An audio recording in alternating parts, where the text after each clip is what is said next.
You live in HB, Michelle? Yeah. Is that what you said? Yeah. Okay. How long have you lived in? 4 years. 4 years. Okay. Yeah. Nice. Since 2020, since the good old pandemic. Good old pandemic. I miss those days. Do you really? No, not really. Not whatsoever. So. Nothing really changed for us during the pandemic. We were like, I What? mean, work-wise, Who's us? daily life-wise, like me and you, like we were working every day. I'm not. Yeah. And we still have to go to work. A lot has changed, Yes, but like yes. I feel like the world has changed. Yeah, but there were people that really that stayed home more than us. You know, like Yeah. we were working. Yeah, I don't know. I stayed home. I stayed was home? working with kiddos, and then my office closed, and so I had to do virtual with kiddos who were throwing the iPad everywhere, and I had to call their shit. mom. That and must be like I was like staring at the ceiling. I'm like, can you get that? Yeah, it was rough. when you say kiddos, they're like what? What's like? I was between. It was like between 5 and 18. So like I'm thinking of like my 8 and 9-year-olds that were pretty rambunctious and not good at being on a screen. Yeah. Damn, that's crazy. Have you My daughter was in preschool at the time, and she was working at my wife's preschool, and they had to do virtual circle time. Oh gosh. And she was What? 3. She was like 3 years old, I think. Man. So it's like, how does this work? It's such a weird time. Yeah, it was. Yeah, But Michelle Payton, LCSW, That's me. you're our guest today. Thank you for coming on the show. Thank you for having me. Yeah, thank you for driving down to San Clemente from Huntington Beach. Can we turn Yeah. that? Want to turn that off? yeah, for sure. But yeah, so today we're gonna have a really good conversation. We're talking about all kinds of things with Michelle. Can I ask you, Michelle? You became a social worker over therapist. Was there ever like a reason behind that? Yeah, that's a good question. 'Cause I've actually wanted to have told you this before. Like I'm Yeah. always curious because I feel like You're trying to start a war between MFTs no, and LCSWs? but I noticed like a lot of LCSWs now are almost like I don't know. It's almost like I can't even tell the I can't tell the difference. So Yeah. like Yeah, I had someone reach out recently who was like, "Oh, never mind. I'm looking for LMFT, Yeah. not a LCSW," and like, it hurt. I responded being like, "Why? We can do more than LMFTs," Yeah. which We're is like, better. yeah. So You heard it LCSW, first. LMFT. I mean, the main reason I chose LCSW was because my own therapist when I was younger was a LCSW. oh, okay. So I knew that, right? I knew that I really liked the person that helped me through a really dark time when I was a teenager Yeah. was an LCSW, but that was all I knew. I mean, I knew those were those letters. So it wasn't until I got into my senior year of undergrad at Chapman that my advisor, my academic advisor, he actually went through each of them. And I think that was uncommon. A lot of people they only know LMFT. They only know marriage and family therapy. So he was able to be like, okay, this is LCSW, this is what LMFT is, and then the LPCC as well. He kind of went through each of those, and the social work realm was more of a like broad focus on like social problems, which was something I was super passionate about at the time. And so, yeah, I went that route. Nice. Did you like Chapman? I love Chapman, yeah. We're both Chapman alums. I forgot that. Oh, I didn't know that. Yeah. Okay. I thought you mentioned that. I don't remember, but yeah. So Did yeah, you go MFT Chapman? I went MFT Chapman. Okay. Yeah, Is that how yeah. you know Christina? That's how I know Okay, Christina. that makes Yeah, sense. we graduated the same year. So, Okay. Yeah. Right. Okay. Yeah. What year did you get your My were you in your master's. graduate program? Yeah. So I graduated Chapman 2017, and I went straight into Cal State Fullerton Okay. for my MSW. So I rem- 2019. I remember in like 2010 through 2014, a lot of the academic advisors at schools were pushing more MSW. I remember that they were like, "This is a better route. MSW career gives you a whole bunch of options.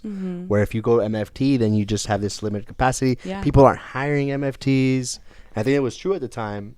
I want to say that's corrected itself. That's gotten a little bit better for the Yeah. MFT field, but I remember there was this like, it's like there's more jobs, more acceptance with the MSW field than there was MFT, for MFT. you want to be a therapist, right? And so I don't know where my mind was. I don't think I never like grew up being like, I want to be a therapist. I knew I was super interested in psychology, knew I wanted to go further into that field, but so social worker allowed me to like kind of have an out, right? There's other opportunities. I could go into like social working. I could do more case management.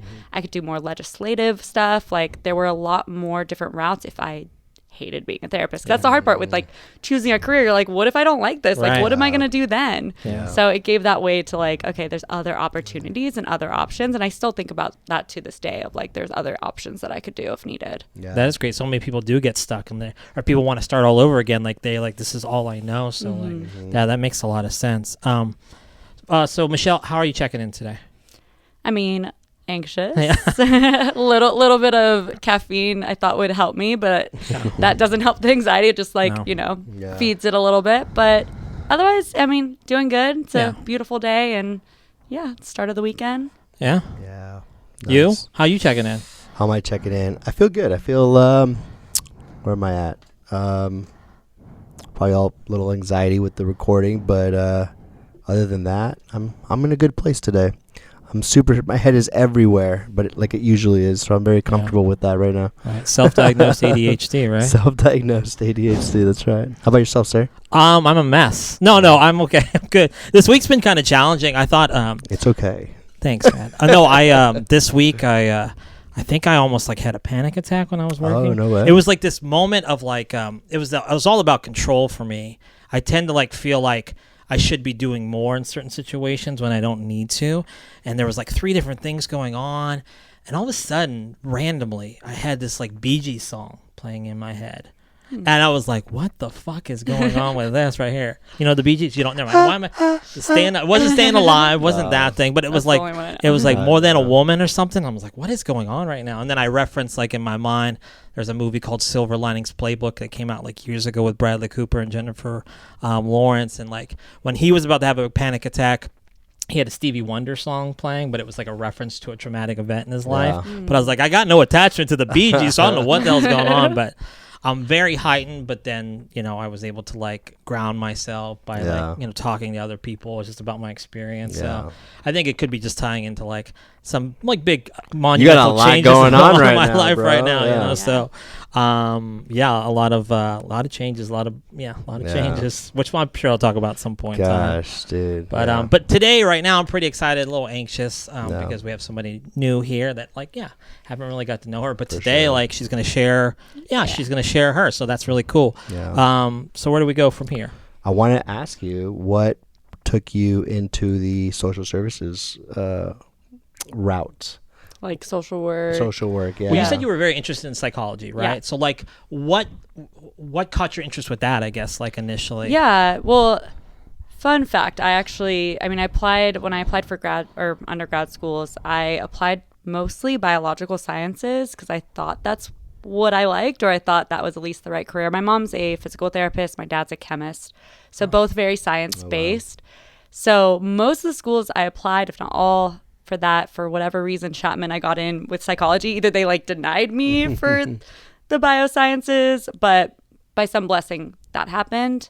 I got into psychology because my brother was taking psychology in high school and I was younger, and he was at the dinner table and was talking about dreams one day, and I thought it was so freaking fascinating, talking about dream interpretation, which I don't think I've ever learned about dream interpretation in my psych classes, but that's what he was talking about. And I was like, wait, what is this? And so that kind of stuck.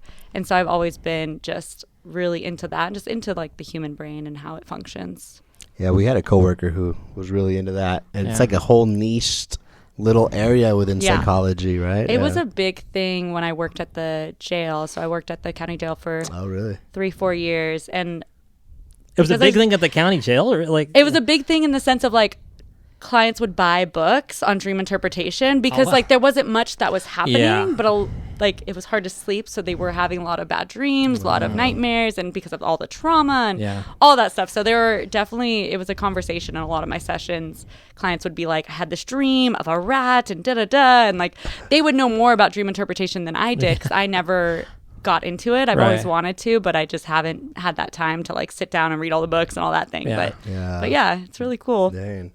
Part of the show, the purpose of the show is really helping people get closer to the idea of therapy.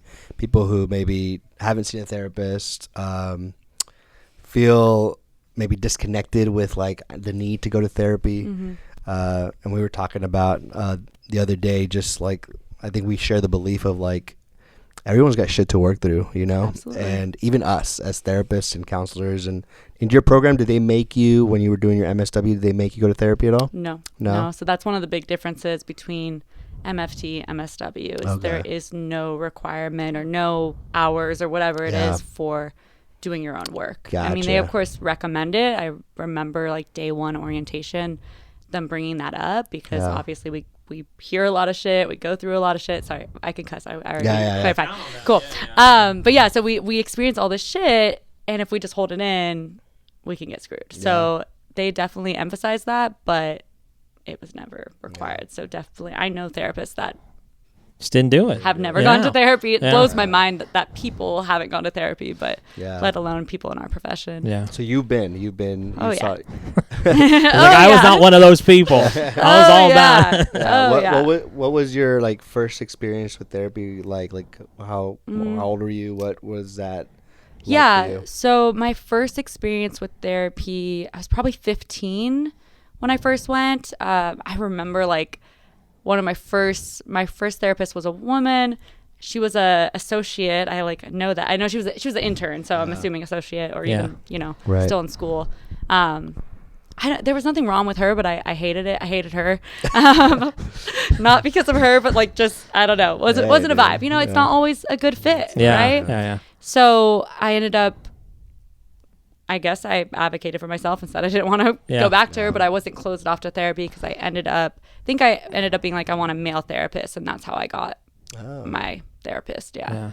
Was that a better fit? And that was a great fit. Yes. That was amazing. I actually got coffee with him a couple of like months ago just to kind of catch up 10 plus years later. So that was really cool because I'd reached out to him to be like, hey, I got my LCSW, or I got my MSW at the time, but then at this point I'd had my LCSW when we got coffee and just kind of like caught up and like chatted a lot about being social workers and what that looks like for each of us. Real quick, I was going to say that's really cool because like you didn't have the best, your first experience was not good. Did not like her, didn't care for it, but you still, shortly after that, still went back to it. Some people like will have that experience, can be completely turned off and like, they'll stay away from a room for a very, very long time. So I know a lot of people that will have a bad experience and won't try it again. It's like you got to keep trying. If you At that age, were you looking for someone? Were you wanting to talk to someone, or was it like a parent or a caregiver sort of like pushing you towards it? I think it was a combo. I was going through a lot of things like socially that I was kind of outing as academically. Plus my parents divorced when I was in 8th grade, so a couple years prior. So that was also an out. Like there were safe outs, right? Like the social things I couldn't really talk about because there was a lot of shame around it. But the things that were like, okay, my parents divorced, obviously my parents know that. So I like kind of blamed just academics being really hard. I took AP classes and was a top athlete for varsity. So those were kind of the reasons that I pushed it. But I knew I needed help. I was a lot worse. I was experiencing a lot worse things than what I was even sharing with my family. Yeah. So you were motivated, like when especially the teenagers like that go to therapy. So you get half of it. Like some of them are motivated to come in and work on something. And then some of them they're kind of being sent by a parent, right? And like sort of less so. I think it was a little combination because I definitely still remember being I was just rebellious as a teenager. So I remember still being like not always wanting to go, but there was at some point that it shifted. Yeah. Sounds like it was a kind of an accepted idea though within the family. So I mean, my dad will forever not be that accepting of mental health. He's a chemist. He's so science based. So I think, like, of course he's accepting of me and all that, but that was a little bit of a battle. But I was under my mom's care primarily, and she was very accepting of it. I mean, I remember having a terrible experience with my psychiatrist as well at that age. I had a psych who. And this, like, you would think this would, like, ruin my experience with mental health completely. But my psych sat down with me and my mom, and she started, like, interrogating me. And she was like, do you drink alcohol? Do you smoke weed? Have you had sex? Like, all with my mom right there. And I was, like, 15, 16. And, like, hell? Probably had done those things.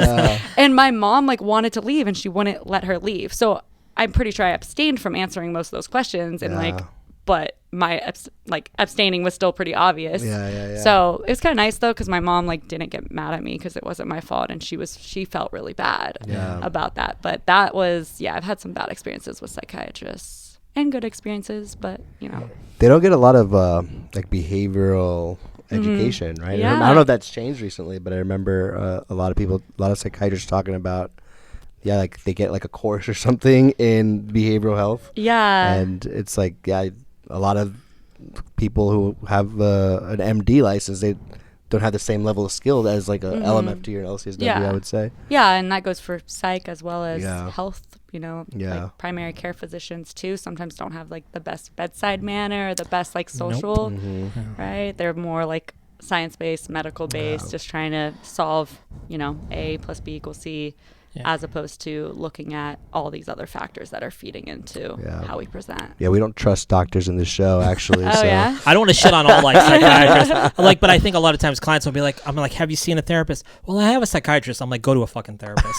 Like listen, like there is a need for that for sure. There's no doubt about it. Sure, but like, I don't think if you're looking for more therapy, I'm like, go to that realm, like an LCSW, an LMFT, somebody that can actually provide that, like talk Counseling, therapy, and counseling. Yeah, there's just a difference, and a lot of people don't know, but there's a difference between like medication as a intervention and then the therapy that comes along with it. Yeah. Right. There's also a difference between getting a medication from your PCP versus a psychiatrist too. Yeah. Because I see that pretty often is when I ask, oh, you're on this medication, who's your psychiatrist? Or, where do you see a psychiatrist? And they're like, oh, no, that's just from my general. And I'm like, I always assess like how that relationship is. And most of the time it's pretty good. Like they trust their GP, but it still, makes me concerned sometimes when they're not seeing a psych and then they're seeing a therapist for the first time and they've been on this medication. Yeah. That also is super surprising. Yeah.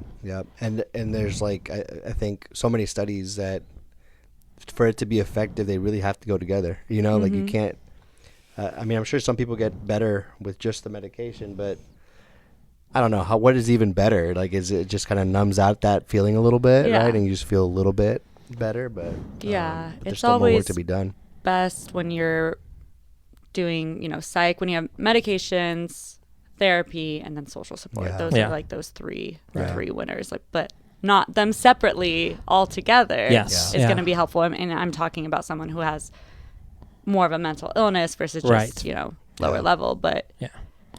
What are you specializing in now? Like your work? You decided to go the therapy route, actually, right? Yes. Instead of the social work route. Yes. Was that like? Did you just not like some of the options there? Or? I think in my grad program, my first year, I worked at a residential treatment center with like teens, DCFS, juvenile justice, and I liked that experience doing therapy. And then my second year, I decided to try something else. So I did more case management services for a company called CityNet that does homeless outreach and interventions. And so that was very case management, no therapy. And I think I just was like, okay, I like the therapy route. Like I want to go that route. I want to get my license. And so that's where I went when I graduated. Yeah. Well, actually, after I graduated, because I stayed working at CityNet and then I left to get my hours. Yeah. It's just like there's more depth to like the work you do as a therapist, right? Than like case management. Not talking crap about case management. I mean, we all got to do it. Yeah, it's all necessary. But it's it feels more cyclical. Yeah. If that makes sense, right? Versus like I'm thinking my experience both with the homeless and with the jail, it was like helping and then they'd come back and I feel like it was just starting over, which of course there's relapses and there's challenges that you'll face where you kind of go back and regress in therapy, but not to the extreme of like getting incarcerated again or getting homeless again. I want to mention, we were talking about this a little bit off camera, but like you ran groups in jails, right? Like how was that experience? How was that? Like, I mean, I loved it. I have a feeling. Like, I had a feeling. I was like, she's gonna say she loved it, right? Yeah. Why did you love it? I mean, I've always been interested in groups, and I feel like I didn't have that many opportunities at the jail to do it. I had to create my own opportunities. Yeah. So, like, originally, I have a background in seeking safety. Oh yeah.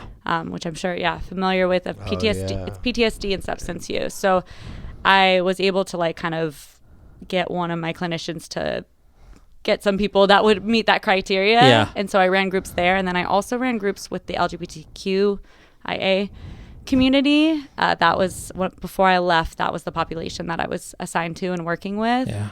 And it was great because these people were very engaged and invested.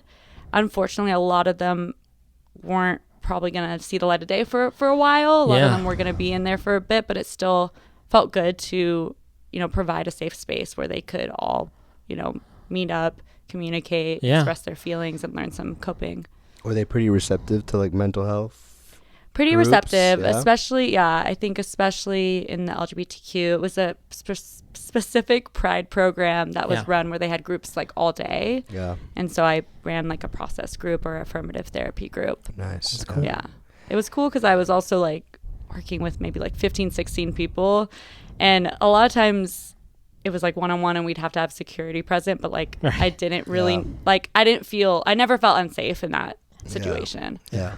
Seeking Safety is a trauma workbook, right? And so there's like there's training behind it that you can get certified in. Yeah. So the residential treatment center I worked at or I interned at my first year of school, we did everything Seeking Safety. That was like how we did individual, group, family, all of that stuff. Yeah. So I got a really deep background and I've done some extra training just to kind of keep that knowledge, even though I'm not running Seeking Safety groups or anything now, but I still really liked that modality and that form. That was the very first content I did a group on. It was Seeking Safety. I remember me and him used to work together when I first started seeing clients. And Jesse's like, he's really good at running groups. Like it's his thing. He just does that all. Like that's his job. That's what he gets paid for. And so I was just starting to run groups. And I remember I saw this page. I don't know if you'll recall. It was on like Getting Curious. And I think it, like looking back at it now, it probably talked about getting curious in the way of like not sort of non-judgmentally observing your thoughts and non-judgmentally, like they're not putting a lot of attachment to situations, feelings, thoughts, and stuff like that. So I did this group. We were in a recovery center with people who were newly sober, and I was like preaching this. It was like my first group. I was like, you gotta get curious, like Everybody's get all into it. Fuck yeah, I already have, dude. No, and he was Jesse was observing the group, and he was like kind of like this, Was it doing that? Oh, man, it's such fun. dude, and That's cool. yeah. Yeah. And so I was like, all right, I think he's just observing, and he like raises his hand. He's like, I got a question for you. I was like, yeah, what's up? He's like, when I hear curious, I feel like I'm gonna get curious and try this, or I'm gonna get curious and do that. He's like, it sounds kind of like I'm gonna I get out of here and relapse. And I was like, oh my god, I'm like, I'm doing a horrible job. Like, well, I was the worst person to like shadow a group. I swear, so judgy. I'm like, what the fuck are you trying to say? It was kind of good though, because it kind of like. But that was also like your own stuff that was coming up. Yeah, it was my right? interpretation. No, of it. but the clients agreed with you. Yeah, Though. Like yeah. everybody was like, "Yeah, me too." Like, what do you got for us now? I'm like, "Fuck, well, throw this material away. What are we gonna do for the next 40 minutes?" Yeah, that's so funny. That's why, taking that lens and trying to view the lens from your clients is sometimes important because our view might be a little bit skewed. We might be thinking of something differently. Yeah. Groups like when you said curious, I thought you meant like gay. Like I thought you meant like get curious with your sexuality. Like Everybody's like, maybe. I was just talking about my LGBTQ, so I was like, maybe Everyone's like, "Oh, that's where my brain went." But that's then hilarious." Yeah. This guy's really free right here. I love him. Oh my gosh, that's awesome though. That like was that your first experience running groups? that was my first experience at the residential treatment center. Okay. Yeah. So Running that groups was- is hard, man. Yeah. It's like hard work. Oh yeah, imagine. I mean, this was all teenage girls that had Yeah. been through in and out of foster care, through the juvenile justice system. I mean, these girls were reckless and ruthless. Yeah, so the when it came to hardcore, man. running a group. And the thing is, kids don't give a fuck either, because like Yeah. they'll just be like, you could call you out try on all your kinds of shit. angles, yeah. but like you You can't like penetrate. Like Yeah. they're just like. And they're that's, I just mean, that's mean that mugging. experience really taught me to be like honest with my Yeah. clients, right? That's There's great. no point Yeah. in like BSing them, because those girls will see right through Yeah. it, right? They've seen it through every, adult caregiver that they've had. Yeah. Or teacher, whatever it is. So that really taught me to, be honest and be myself Yeah. with clients too. So important. It is, and it's. I feel like that's the. If I could advocate for anything, it's that bringing in your personality, which I wasn't really taught too much in grad school. I feel like MFT is very like, this Yeah. is my perception. No, like, I you're feel right, Like they yeah. like there's a wall, like yes, a thick wall. 100. Yeah, 100%. And I don't know if social work was the same or if I just ignored it, but like that's never been my perspective. I mean, yes, countertransference, all that stuff, but like I've never been very even against like self-disclosing some things, like only if it's appropriate. But I feel like for MFT, it's like very much like don't do it. Yeah. It's just limiting. Like I think like I think it really limits how much you can connect with someone when you're just a wall, you know. And a part of that is like the old guard of thinking of this like analytical Freud, like don't give any, you know, the client doesn't even face you. You're just like analyzing their thoughts and kind of working through some of that. But I'm starting to see like a lot of therapists, especially with social media, like really bring out their personality, and I love that because I'm like that they're gonna connect with someone who usually would be like, I don't want to see a therapist, you know. Yeah, but now I'm they're still seeing trying to navigate that myself, but I like following some of those people that are, you know, being comedic or being, you know, just more real. Like people want to know that you're real, right? Yeah. I think that's really one of the biggest keys is that people are just they're looking for something that's genuine, because it feels like life a lot of times it's just mask this, mask that, and it's like I really just want to try to be real, and the person in front of them, they want to. I'm gonna give you this. You got to give me some of that back. So I think it's crucial for individual therapy or group therapy, whatever it looks like. So I'm supervising trainees right now, and that's probably one of the biggest things I'm trying to get them to do is like, just don't worry about the interventions. Don't worry about like what to say. Just like just be there with them. Like just connect with them. Yeah, like, if you don't know what to do, it's like okay, like. Just be there, right? Be curious, curious. Ask questions to them, right? If you not like Manny's curiosity, but like be curious in other ways. But like, if they're, I mean, if they're experiencing something that you're not as like experienced with, if you don't know the exact like modality or even what that looks like ask them like what does that look like for you, exactly, right? So just be understanding. I don't know if I can't come back from that, dude. You just act like a fucking cat. This is good. This is good. It's my personality. This is what we're talking about. This is what it's like to see Manny. He just starts being a cat in the room. This is what happens in session with me. So you want more of this? You gotta pay me $250.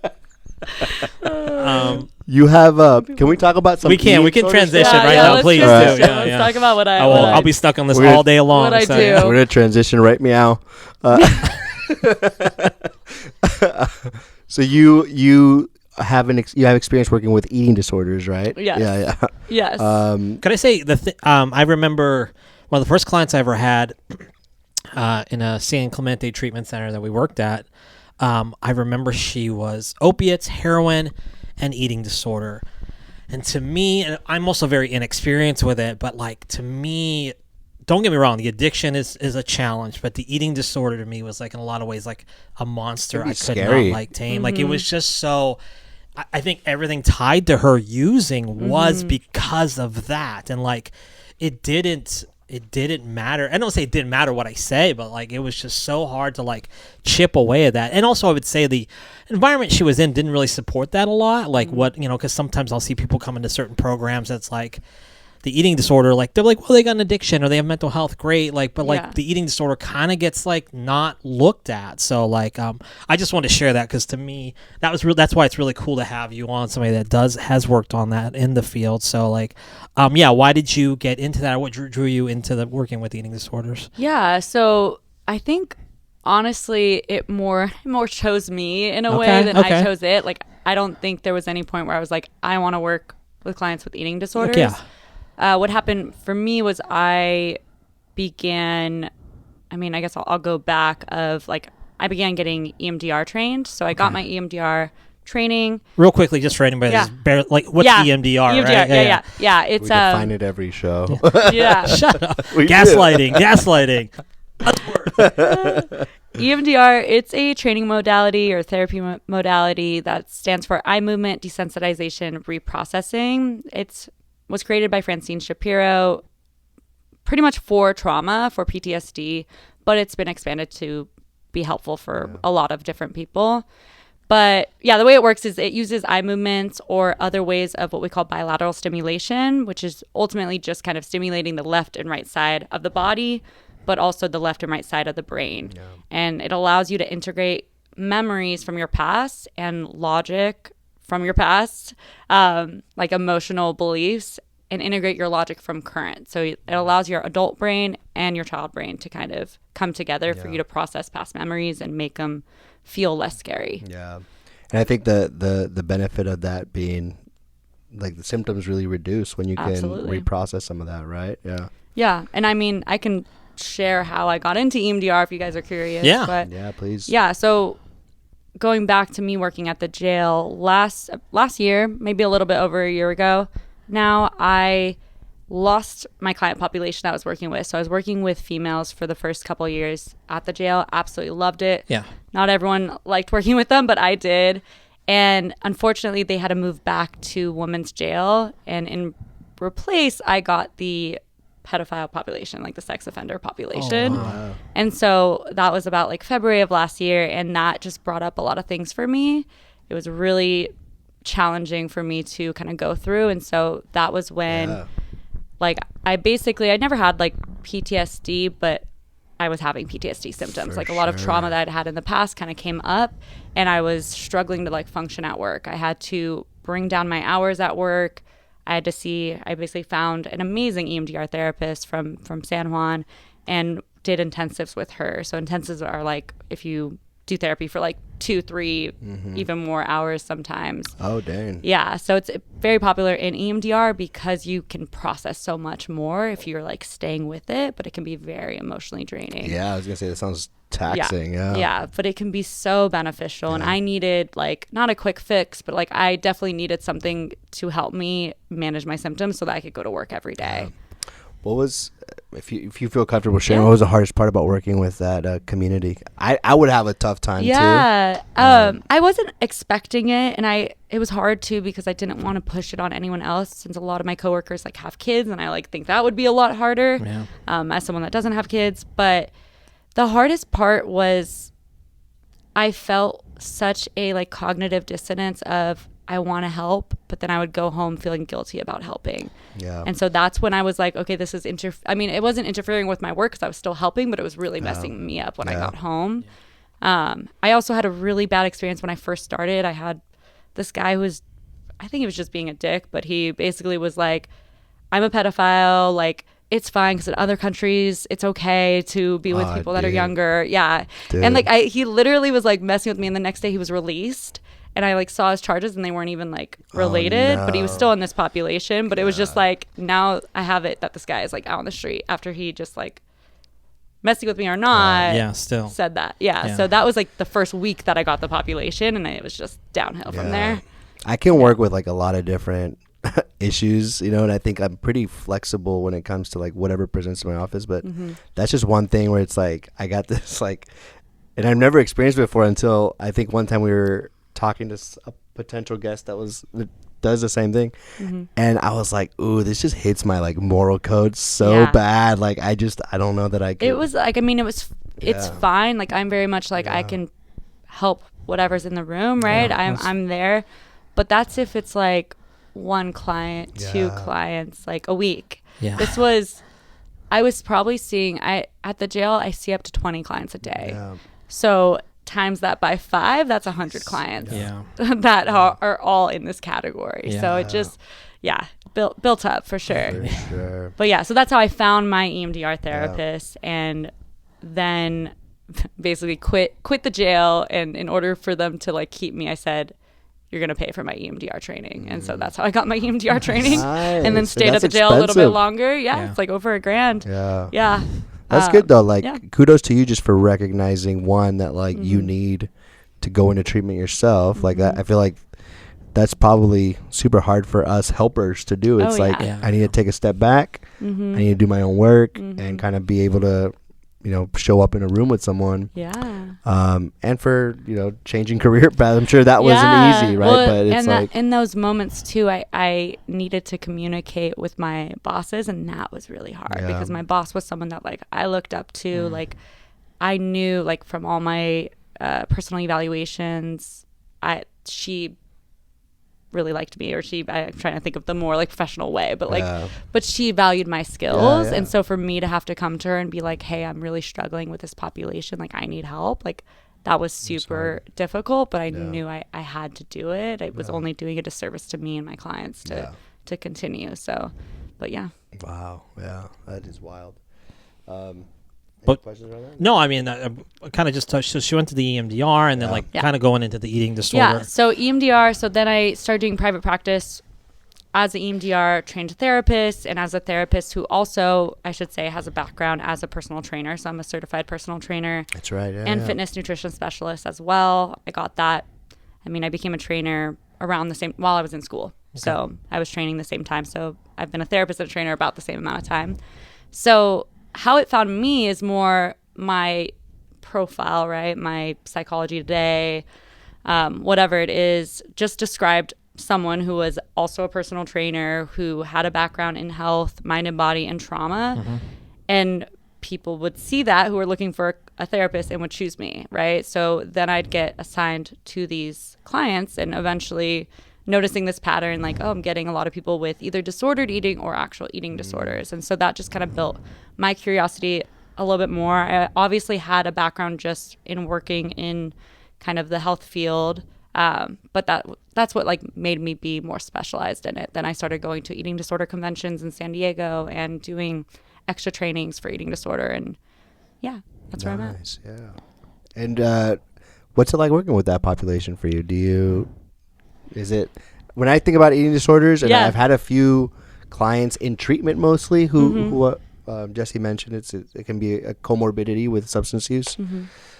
It's hard, like, and I think it's partly because I don't understand it because I don't have much training on it. But yeah. I mean, I think I view it from a lens of addiction, very much so. Which again, like I had mentioned, there's kind of those relapses, right? So definitely, I mean, with all mental health, there can be like relapses and regressions, but with eating disorders, especially, and even when they're making progress, if they have one binge purge episode, it feels like they've undone all their efforts. Yeah. It's kind of that black and white mentality as well. And I mean, one of the hardest things about food addictions and eating disorders is like we're surrounded by it, right? You can't just stop eating, right? And that's part of like the addiction struggles is once you have a drink, it kind of opens things up, right? And so it's like that, but they have to keep eating because if they don't eat, then we're not here, right? We're gonna die. Yeah. So do you, in your work, so I'm sure there's a spectrum, it sounds like, probably, right? Like an addiction, right? There's someone who may need like residential treatment, 90 days, X type of thing. And then there's probably people who are struggling with very manageable things that you could address in therapy. Yeah. Is that who you see most, or do you? Yeah. So everyone that I see is pretty manageable. I mean, they're all within like a normal weight. Like none of them are like super underweight. That's when you would know like you need medical attention, right? So most of them, they come to me more with this idea of like disordered eating, right? They're like, I have disordered eating, or weight cycling is a common thing, and that just means you are gaining a bunch of weight and then you're losing a bunch of weight. So that's very common. But for like viewers who listen, like what are some things that would be considered disordered eating? How would someone know if like there's an eating issue? Yeah, so disordered eating to me just means you're not meeting full criteria for eating disorder, which the most common one that people come to with disordered eating are like, it's like little tastes of anorexia or little tastes of binge eating. So, I mean, binge eating disorder, if we look at the criteria in the DSM, it is probably can be hit by more people than people know, because it's like, you're basically having like a loss of control when you're eating. You're eating more than you normally would consume or a normal person would consume. You're eating faster than a normal person would consume. And then you're feeling guilty about it after. I'm missing one feature, but those are some of the main features. Is it kind of like addiction, like where people are concerned for you? They like they So no, because there's the fifth one. Thank you. You do this alone. You never do this in front of other people, right? And this is, of course, they don't have to reach all 5, but that's part of it. So, right? Because you're like, I was like, what else? So this is usually that person that has dinner with family and then sneaks to the cupboard when no one's looking and is eating everything in sight, right? And eating past full, right? So you're feeling uncomfortably full, but you're still eating. And so people with disordered eating might experience that, maybe not I mean, the criteria I think is 1 to 2 times a week, which isn't even that Yeah. often. But yeah, may do this like infrequently. Yeah. But yeah, I think that criteria might be a minimum 1 time a week or maybe 2 times a week. Which kind of, I mean, I feel like with all the criteria you're talking about, if you have all that together, like that is concerning, Yeah. especially the eating alone part. Yeah. Like, are they're kind of hiding this from people? Yeah, kind well, of thing. That's when oftentimes, I mean, if we look at how is this impairing their daily functioning, right? We've got social impairment. So a lot of times they're avoiding eating out. And this goes for like all eating disorders. I mean, people with anorexia, of course, too, are trying to avoid eating in front of other people. And then we've got the social, we've got the like just like daily living. Like some people avoid being at home because they have all these snacks and they feel like they're gonna, so then they're overworking or over exercising. Yeah. But yeah, so there's definitely these ways that it can bleed in and affect their lives. Yeah. And are you focusing on like reducing the amount of times that you're binge eating, or is there like what's the I'm sure there's like we talked before, like, is there the addiction or the mental health? I'm sure there's a concept to this where it's like the behavior of binging, and then the emotional stuff behind that, right? So like, a lot of times with binge eating, I find it's very common to have like a dissociative, being on the dissociative scale, not a dissociative disorders per se. So there's this dissociation, which includes a dissociation with their behavior. So they're overeating and the trigger, right? So a lot of what I do when I first start with a client is really exploring those triggers. I have my clients journal before, right? If they're feeling like they want to binge, like journal about it. What's coming up? What's going on? Because oftentimes if they don't do that, they'll come to me and be like, I had a binge. Everything was going fine. I don't know why. And it's like, if we had journaled, right, we would see kind of a pattern. So once they do that more, they start seeing those patterns and seeing those triggers. And then we can work on those, right? And that's the behavioral part. And then, of course, I'm EMDR trained, so I do a lot of trauma work and negative thought work. So that's kind of the underlying stuff. Like, where did this show up for you? Oftentimes, a parent called them fat when they were younger, or, they remember, like, I have had clients who start, like, Weight Watchers and, like, when they're 12, like 11, 12, so it's like, and to me, that's like, okay, but who let you start? Wait, who encouraged it? Right. That's crazy. Yeah. So a lot of times there's a lot of these early memories that are linked to these negative thoughts that they have today about their body and these misperceptions of what their body looks like. Yeah. Do you have any questions about that? I don't want to change the subject, but do you want me to do you want me to go through like what eating disorders are, like what the main ones are? Yeah, that'd be awesome. I'll go through that and then we can shift or whatever, but just because I mentioned some things but didn't say.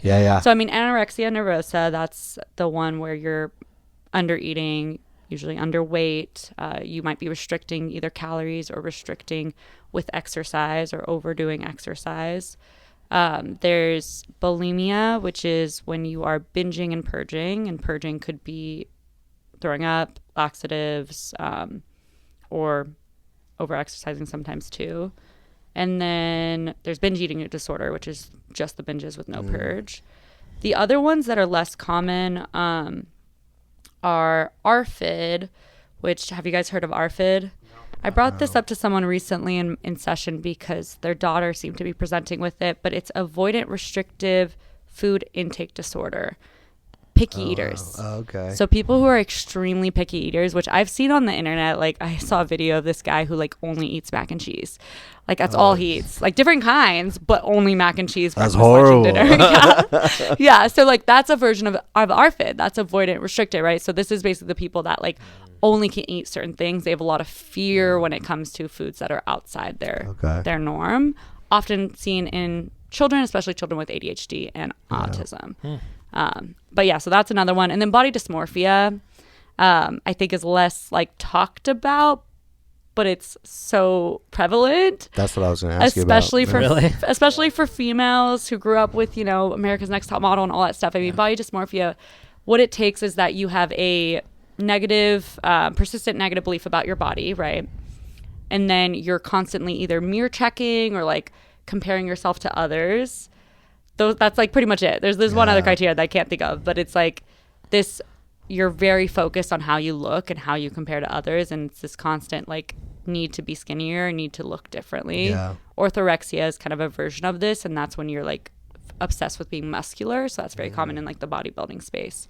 There's another one too, but I can't think of it. There's a funny reel that says like women are usually like thinking they're like have more weight on than they usually do, and the guys think they're more muscular than they they usually are. Yeah, or even smaller than they are. Yeah. Like it's like this mixed paradigm. I mean, we see that there's that picture that I often see just when I do eating disorder research and training is the girl looking in her mirror and she's really skinny and the mirror is really big, right? And it's like this disbelief in what you look like. And I see that in the language that my clients are using all the time, right? I mean, all my clients are beautiful, but they just are so hard on themselves and their bodies. I was going to ask you that. So do you think there's like a lot of comorbidity between an eating disorder and body dysmorphia? Like there's like, you see probably both of those like with everything? Yeah, for sure. I mean, oftentimes like when I first get a client, right, we get a presenting problem. What are they seeking treatment for? And for my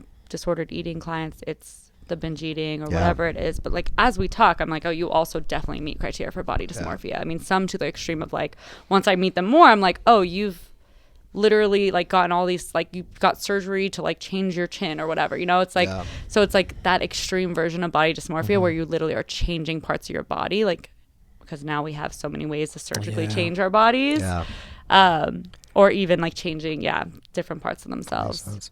I'm so interested in this. I feel like I totally relate with the body dysmorphia piece, so we're gonna do a therapy session here live. Let's go. No, we're not going to do a therapy session, but what are the negative thoughts associated with it? Like, are you asking? I'm totally down to answer this because I do it, bro. I want to know like what, like if I'm your client, what would you? Well, how would you work on? What would you ask me? Real quick, what would you ask me? I want to. So we're not doing therapy, by the way. I'm gonna, full let me disclosure. See if I could just show a little bit of EMDR to people though. So EMDR is really cool because again, it uses the left and right brain. So left brain. Do we know what left brain is responsible for? Logic, right? So logic, reasoning, all those things. Right brain. Creativity. It's creativity, right? So Francine Shapiro created this method for EMDR where it stimulates both the left and right side with the questions that it asks. Ooh. So I want you to think about a early time in your life in which you felt like you weren't like confident in your body or someone made fun of your body or something of that sort. Okay.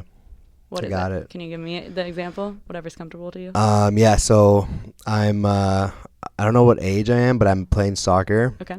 And my dad, like, it's after I'm playing soccer, and my dad's like, you're fatter than the other kids are. I don't think he said fatter, but like, you're not.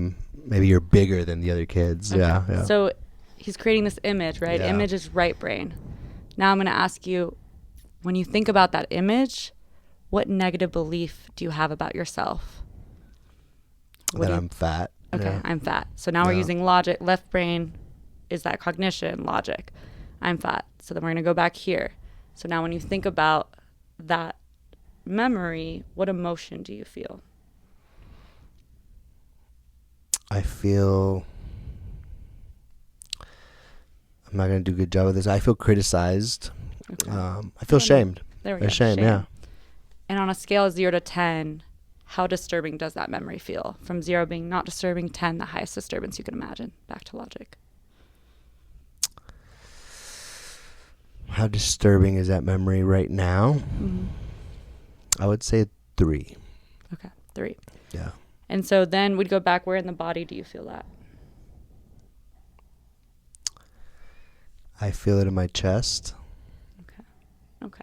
And I feel my stomach. Like I feel, like even the feeling of fatness. Like I feel that message right now in my stomach right now. Yeah. As it presses against my shirt. So then the next step, right, where you went back and forth, would be the processing, which would be the eye movement or the desensitization.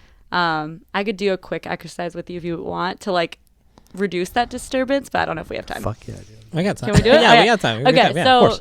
we'll see. It doesn't So work for fucking down. everyone, but we'll see how it works for you. So I want you to bring up that image again. Let's focus on. I don't know if this matters, but like my stomach right now is disturbance, probably like at a. When you say disturbance, I think you're saying like is it like making me feel bad? Yeah. I feel like my stomach is the most thing right now that is in my senses, and it's probably like a 7 out of 10 right now. Oh wow. Okay. Yeah. Okay. Well, we'll do this exercise. We'll see if we can bring that down. Yeah. So you can close your eyes if that's comfortable to you, but I want you to bring up and just notice that body sensation. Notice where you feel that disturbance in your body.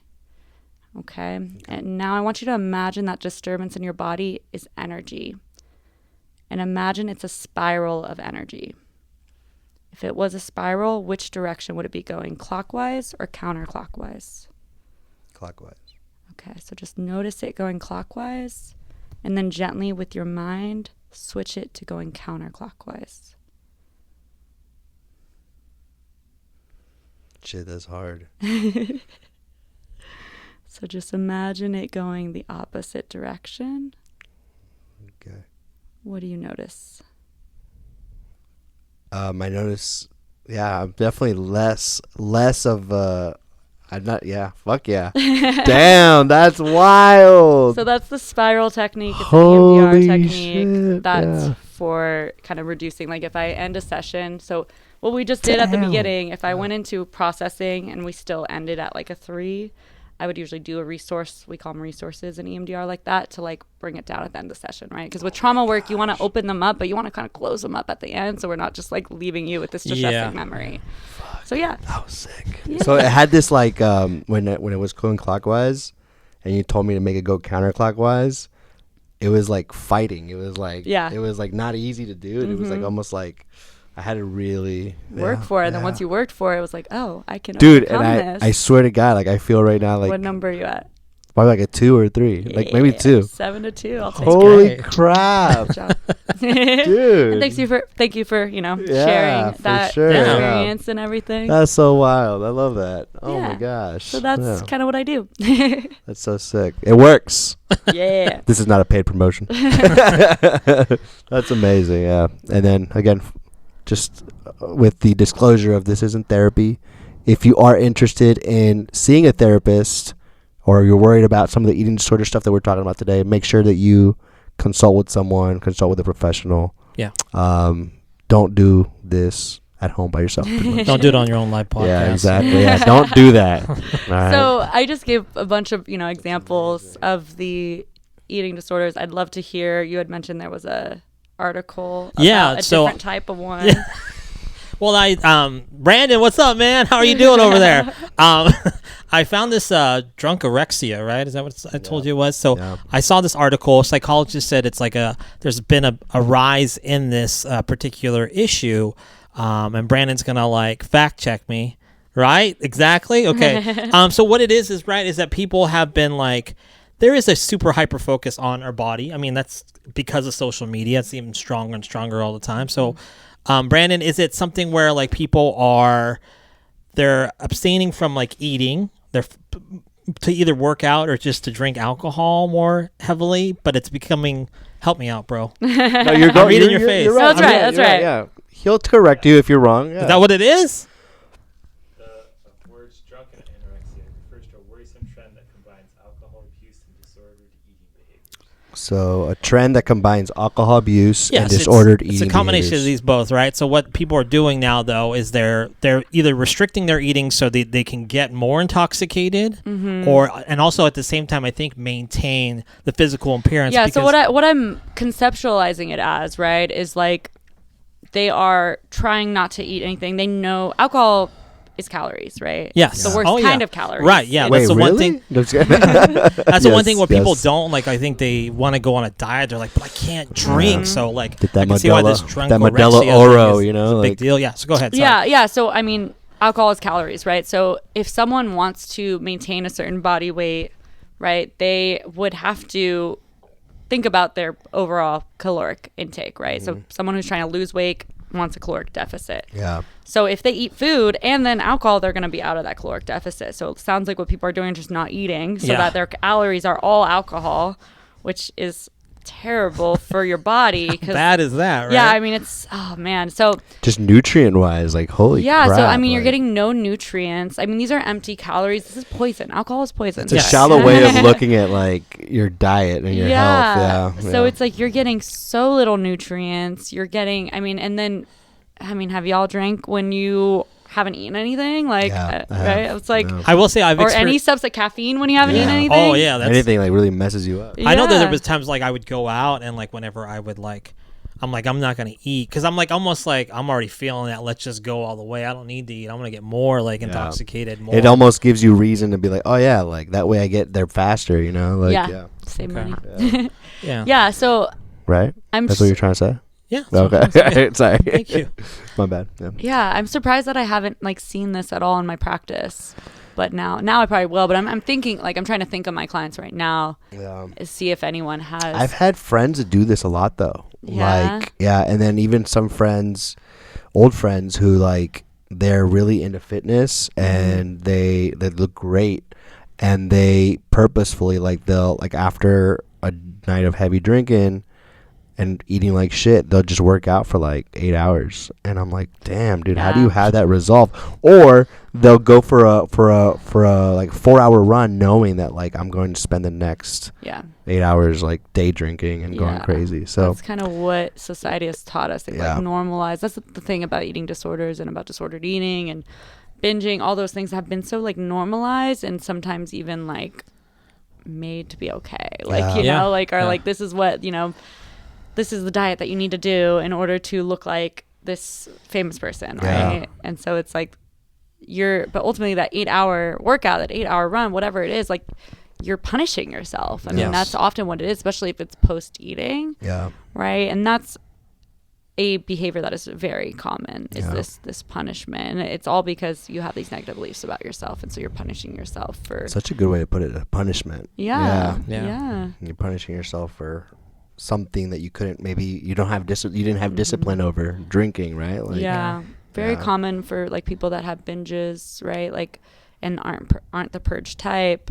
The next day they might skip meals or over exercise to compensate, right? It's compensatory behavior as well. I think it's important to say, I mean, we're kind of saying it, but just to like state it out, like that even if you're a social drinker, like there is a binge unhealthy way to drink, and then there's a very healthy way to drink, right? Like social drinking, you're drinking a couple drinks and like you're in control, where there's people who maybe they don't have a full on like alcohol problem where they're not like addicted severely, but when they drink they just lose control and they like black out, or they drink more than they wanted to drink, and that's a social like a thing that people that deal with all the time. It's like this inability to really control your drinking, and it doesn't mean you're going crazy, you're waking up like guilty, or you're crashing your car, but you couldn't hold the discipline that you maybe promised yourself you would, right?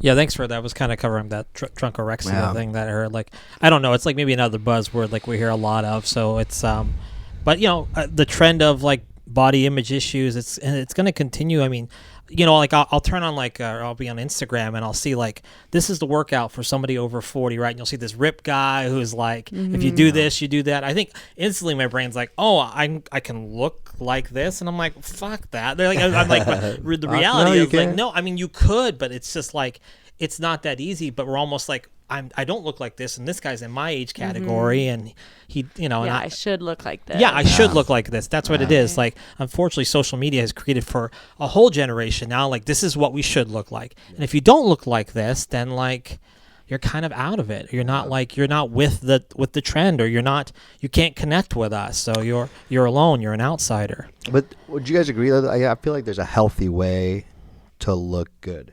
You know what I mean? Like, there's a healthy pathway to like, and that probably it requires discipline. It requires it's focusing on health, right, versus Yeah. focusing on how you look, Yeah. right? What are the other indicators of health besides how we look? Besides, It's energy, mood, sleep, right? It's all these like functionality, like can we lift up our little niece? Like Yeah. those Hydration, are other yeah. ways. Yeah, water. I mean, those are other ways that we should be looking at health Yeah. as opposed to looking at health from, I need to look a certain way, or even worse, I need to weigh a certain Yeah. number. That's Yeah. such a like arbitrary Yeah. social constructed number. Yeah.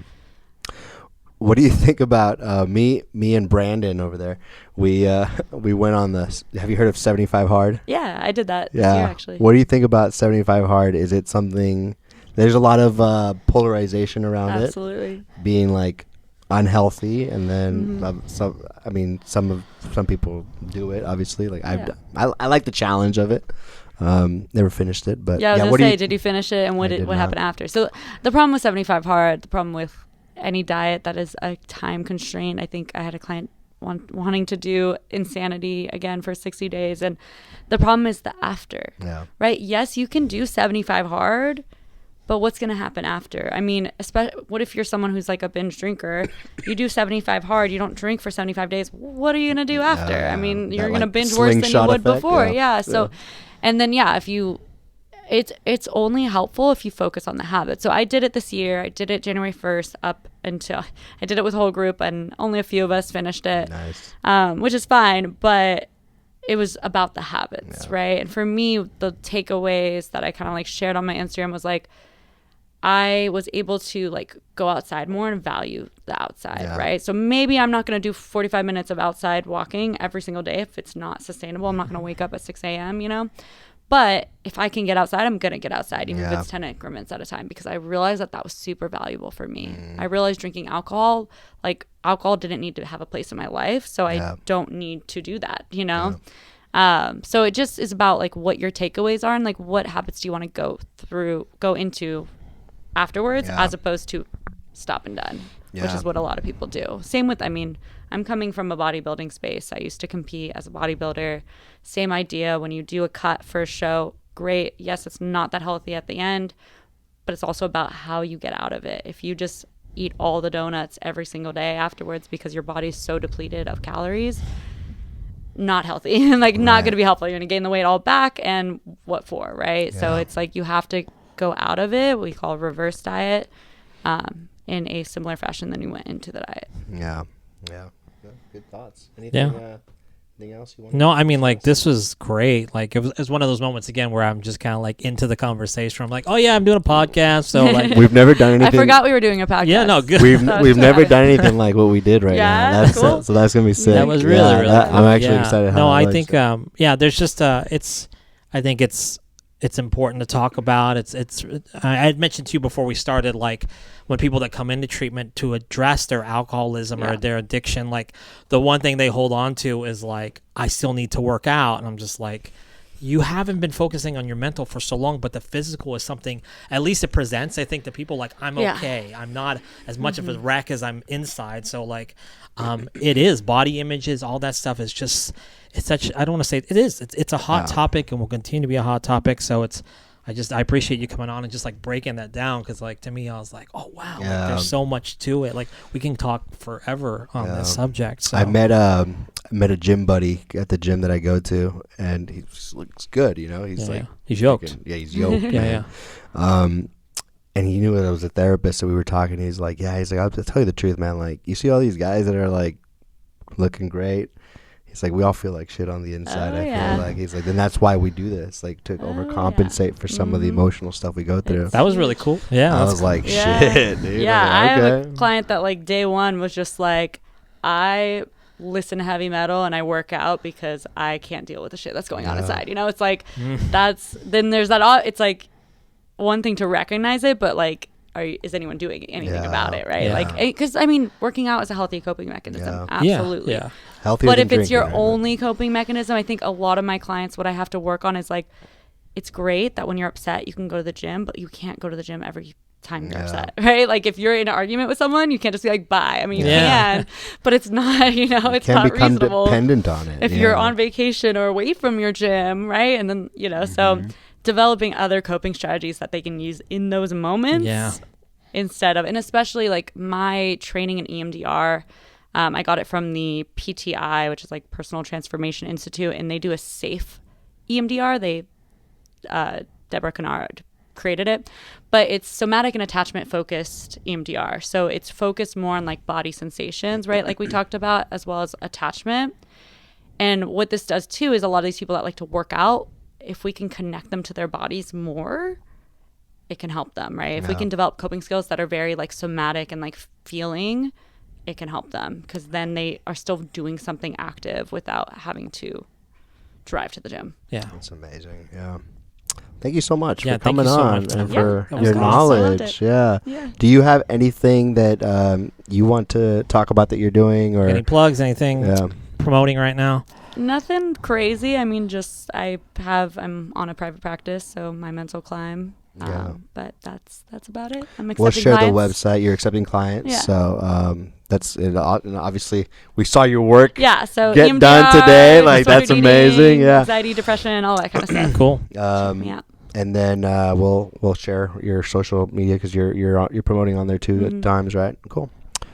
Yeah. Thank you. If you guys have any questions for Michelle, please reach out to us to our email, which will be at the end of the video here. Thank you for watching the show. Please do remember to subscribe to the channel, to share the show if you found some value.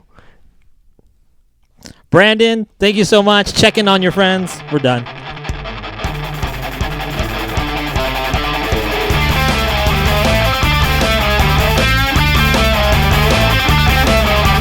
Got my name, tag it home today, and Jack greet you like I give a fuck. Are you surprised by that?